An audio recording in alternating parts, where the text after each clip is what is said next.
Imagine a desolate canyon at sunset, where danger lurks in every shadow. A ruthless slave trader is on the move, and a young Apache girl's life hangs by a thread. But one brave rancher rides into her world, risking everything to save her and stand against cruelty. What happens next will shock you, move you, and warm your heart, showing the power of courage and love in the Wild West. Before we dive into this unforgettable story, subscribe to our channel, hit the bell icon, share this video, and leave a comment below. Let's get started. The sun blazed over the endless canyon, casting long shadows that danced across the rocky terrain. Dust swirled lazily in the wind, carrying the scent of dry earth and wild sage. Jackson Cole, a tall rancher with a weathered face and eyes like steel, rode silently along the ridge, his horse steady beneath him. He had heard whispers of a slave trader moving through Apache lands, and though the rumors were grim, he couldn't ignore them. Something in his gut told him this time it wasn't just a story. Fate had placed him here, at the edge of a terrible wrong. Through the heat and haze, Jackson spotted movement ahead, a wagon, old and battered, pulled by two thin horses. Chains rattled from within, and a low, muffled cry reached his ears. He dismounted slowly, boots sinking into the soft dust, his hand resting lightly on his revolver, though he preferred words over violence. The closer he approached, the clearer the sound became, and then he saw her, a young Apache girl, her wrists bound, eyes wide with fear and defiance. She looked at him as if he were another danger, yet a flicker of hope ignited somewhere deep in her gaze. The trader, a cruel man named Blackridge, leaned back in his wagon seat, a sneer twisting his features. "Enjoy, Cowboy, she bites," he said, his tone dripping with mockery. Jackson did not flinch. He studied the girl carefully, noticing the tension in her shoulders, the trembling of her hands. She was small, but her spirit radiated a stubborn fire that refused to be crushed. Jackson stepped closer, slow and deliberate, and spoke with calm authority. "I don't buy anyone to hurt them. You're coming with me." His words were simple, but the weight behind them carried a promise of protection. Blackridge laughed, sharp and harsh, cracking the air like a whip. "You're a fool if you think she'll obey. She'll bite, she'll run, she'll scream. You don't want her," he warned. Jackson's gaze never wavered. He had seen cruelty before, but he had also seen resilience, and he knew what mattered most: the girl's safety, not the trader's threats. The girl's lips quivered as she attempted to speak, but no sound came. Her body was coiled, ready to defend herself, yet something in Jackson's posture gave her pause, a silent assurance that he was no enemy. For a long moment, they stood there in the desert heat, man, girl, and cruel trader locked in a silent standoff. Then Jackson leaned slightly forward, his voice soft but firm. "You don't have to be afraid anymore. I won't hurt you." The girl's eyes flicked between him and Blackridge, searching for deception. The chains clinked lightly as she shifted, unsure whether to trust or flee. Jackson's steady presence, his unwavering gaze, seemed to whisper that she could survive, that someone could stand for her when no one else would. Blackridge's smile faded, replaced with frustration. "You don't understand. She's dangerous. She's wild. I've seen her fight men twice her size. Are you sure you want her?" Jackson simply shook his head, voice low but commanding. "I don't want her to be anyone's property. Not yours, not anyone's. She's coming with me." The words struck like lightning, and for the first time the girl dared to imagine freedom. She didn't speak, but her hands unclenched slightly, the chains no longer a weight of despair, but a symbol of the choice about to be made. The tension thickened as the wind whispered across the canyon, carrying the faint smell of sagebrush and dust. Blackridge considered Jackson carefully, realizing that this man was not bluffing, not like the others who had passed him by with fear or greed. Jackson remained calm, revolver untouched, presence dominating without aggression.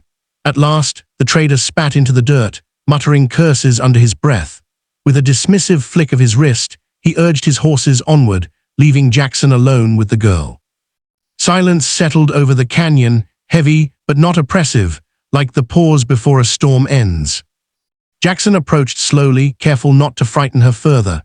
"You're safe now," he said again, softer this time, almost a whisper. The girl's eyes searched his face, trying to read his intentions, the shadow of fear still lingering. Her name had been lost to the cruelty of men, but Jackson didn't need it to act. He gently removed the chains, letting her wrists flex freely. It was a small gesture, but to her, it felt like the first breath of freedom in a lifetime of captivity. She stepped back slightly, still unsure, yet unwilling to flee. The ride back to the ranch was quiet, punctuated only by the soft crunch of hooves on dirt and the occasional sigh of wind through the canyon. She clung to Jackson's waist lightly, tense but not panicked, allowing herself to be guided. The ranch emerged in the distance, a sprawling sanctuary bathed in late afternoon light. Horses grazed peacefully, and the simple rhythm of homestead life called to a side of her she had long buried, hope. Jackson spoke little, letting her absorb the world around her, each gentle word a reassurance that she was no longer alone. Upon arrival, Jackson led her to the main house, sunlight spilling through open windows, painting the floor in warm streaks. He offered her water and a place to rest, but did not demand explanation or compliance. "You can stay here as long as you like. No one will touch you," he said quietly. The girl, wary and cautious, hesitated at the doorway, taking in the sight of normalcy she had never known. For the first time, she glimpsed a life not defined by chains or fear, a life she might choose if she dared. Slowly, she nodded, a silent agreement to step into a world that promised safety. Days passed, and Jackson introduced her to the rhythms of ranch life. She learned to feed the animals, repair fences, and navigate the fields with care. He never rushed her, never pushed beyond what she could handle. In return, she began to open up, her laughter tentative but genuine, her eyes brightening with curiosity. Slowly, trust grew between them, fragile as the first sprout of green after a dry season. Jackson recognized her resilience, and she began to recognize his patience and unwavering kindness. Yet the shadow of her past lingered. Nights were filled with restless dreams and sudden flinches at the sound of chains or whips. Jackson noticed every tremor, every hesitation, and responded with quiet comfort rather than questions. "You're safe," he reminded her, voice steady as the stars above. And little by little, the fortress around her heart began to crumble, revealing the beginnings of hope, and perhaps the faint stirrings of something more: friendship, trust, and the fragile promise of love yet to come. The following days passed quietly, yet the tension in the air hinted that danger had not vanished completely. Jackson and the girl Nayeli grew closer with each shared task, their silences comfortable, their laughter rare but precious. She learned the rhythm of the ranch, feeding the horses, tending the small garden, and slowly letting the sun warm the cold places inside her. Jackson watched her carefully, noticing how her shoulders relaxed slightly, how her smiles, though brief, reached her eyes. The bond between them deepened without words, built on trust, patience, and the quiet strength of two souls healing together. One evening, as the amber sky melted into violet dusk, Nayeli sat on the porch, hands wrapped around a mug of warm tea. Jackson joined her, the air thick with unspoken questions and a mutual sense of safety. "Do you miss them?" he asked softly, though he didn't know who them meant. Nayeli's eyes glistened as she considered the past, the family she had lost, the life stolen from her. I don't know," she whispered, voice trembling. Jackson placed a comforting hand on hers, steady and grounding. "Then let's start with today," he said, "and the rest will come when you're ready." She nodded, letting the first threads of trust intertwine with hope. The calm, however, was deceptive. One night, under a silver sliver of moon, a shadow moved across the ranch's fence line. Nayeli froze, her instincts screaming that danger had returned. Jackson immediately sensed her fear, moving beside her like a protective wall.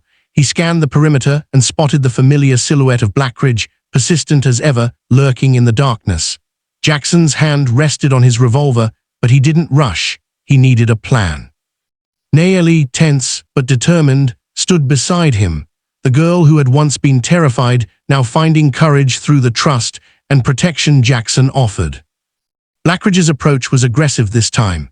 "Hand her over, Cowboy," he barked, whip-coiled and eyes wild with greed. Nayeli's gaze met Jackson's, and in that glance they shared an unspoken understanding. Neither would give in. Jackson stepped forward, voice firm. "She is not yours. She will never be yours. Leave now or face consequences." The words carried the weight of every act of courage he had ever made, and the resolve in his stance told Blackridge he was not dealing with an ordinary rancher. Nayeli's shoulders squared behind him, her fear replaced with determination to fight for her freedom.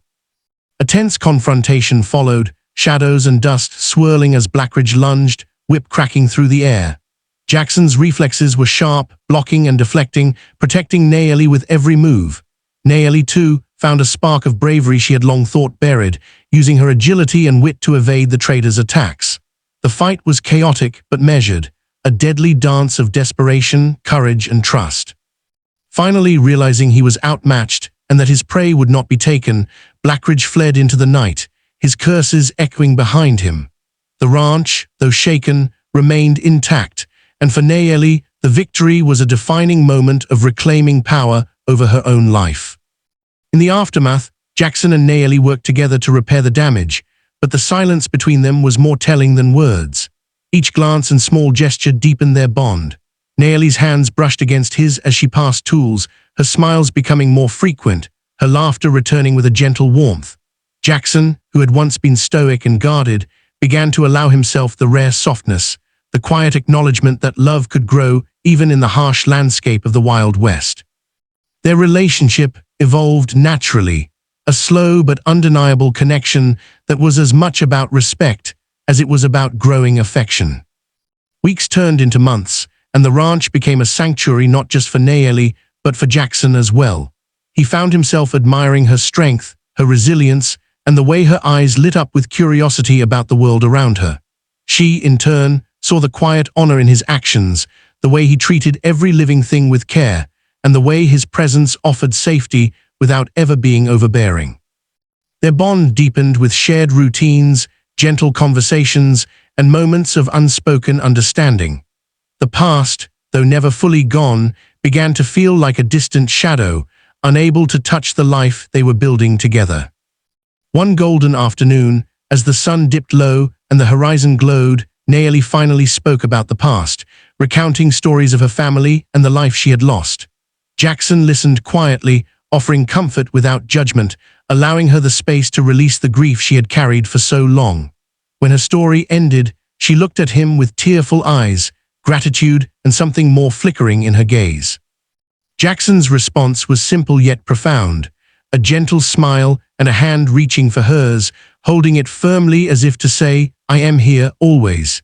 In that moment, the walls around her heart softened completely. Love, as it often does in the wild expanse of the West, grew quietly, nurtured in shared moments and small acts of care.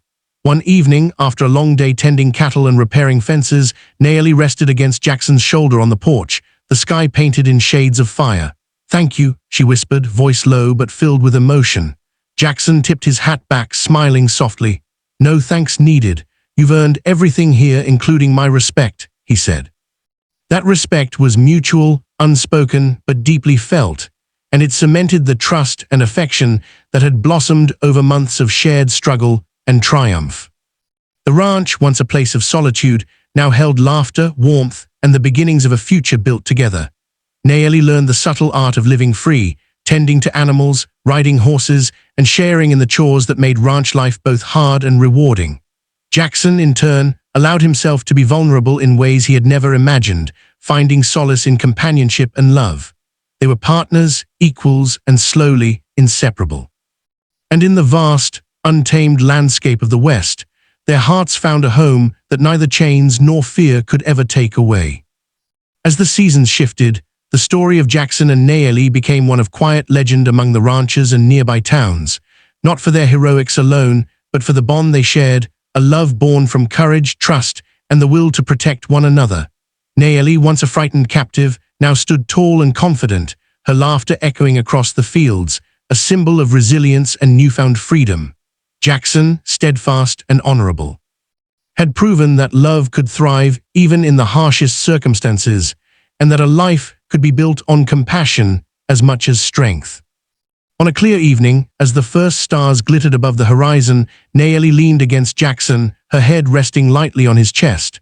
"I feel safe," she said softly, a rare smile gracing her lips. Jackson kissed her forehead gently, the promise of protection and love radiating in that simple gesture. "Always," he whispered, the past, with all its shadows, could no longer touch them. Together, they had conquered fear, danger, and loss, forging a future defined not by chains or cruelty, but by courage, trust, and the enduring power of love. And so, under the vast expanse of the western sky, two souls who had once been strangers became bound not by circumstance, but by choice. Their story was one of hope, bravery, and the quiet triumph of love over adversity. In the untamed wilderness of the Wild West, Jackson and Nayeli had found what few ever do: freedom, safety, and each other. Their journey was complete, not with grand declarations, but with the steady heartbeat of two hearts aligned, ready to face whatever the horizon held together.